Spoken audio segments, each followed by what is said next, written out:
transition as you get older, it doesn't happen all the time. You see guys like Steve Carlton or Ron Guidry and others that, were power guys and couldn't make that transition. CC was able to. So I want to kind of go through a little memory lanes. He's pitching tonight.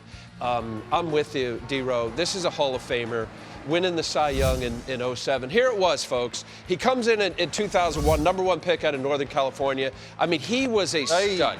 This is 95, 97, 98, the great Ichiro early in his career. Look at the slider. I mean, just how it breaks. This was the year that he won the Cy Young. I mean, you talk about dominating attack stuff. And he is a big man, folks. So there's your Cy Young, the 3-2-1, led all of Major League Baseball to 241 innings in 19-7 when he won the Cy Young. The following year with Cleveland, ends up going halfway through the year, gets traded. He was 11 with an ERA under 2. Amazing. You talk about what he did for the Brewers. It was crazy. I mean, it was just dynamic stuff. Signs with the Yankees. There was 2 deals there. The first one was a seven-year deal for $161.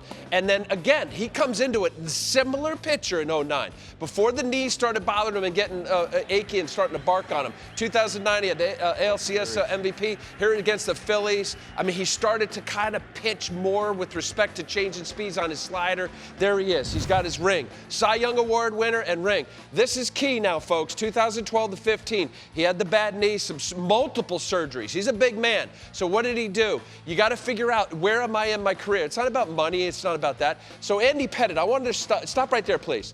Andy Pettitte, who was with the Yankees, left, went to Houston, came back, and then retired, and then came back. So this was a really great relationship. Because Andy was a guy that also hard thrower, never to the velocity of CC, but he was coming at you with a hard cutter. That bat, man. Hard cutter, really, really solid. You talk about solid major leaguer. Curveball, changeup. Borderline Hall of Famer with respect to his postseason.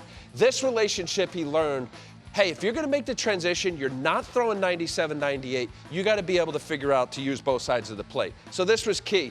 So as the Yankees, as he got a little older, got the innings. They were really careful with how he pitched with respect to not using him a whole lot. His fastball was still plenty enough. 90, 91, 92. Stop right there, please. The cutter was key.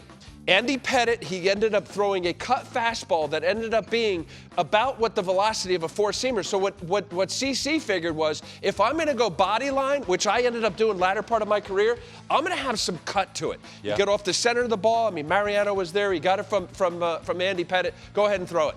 So now he's got this fastball that's in. That location even gets away with it. Here, this was last year, a cutter in. His ERA in the last couple of years with the Yankees was lower than his first couple of years. 90-mile-an-hour cutter. The changeup, as I said, D-Roy, he always had it. But now he's got these both quadrants with this changeup down and away, 82, 83, 84, and then he's got the cutter in. And he always had the breaking ball. That's why, stop right there. I want to stop. Because a lot of the metrics that we'll say he throws a slider, it's a slurvy break that really has the velocity of a curveball. So it's kind of a hybrid between... I'm with you. I never...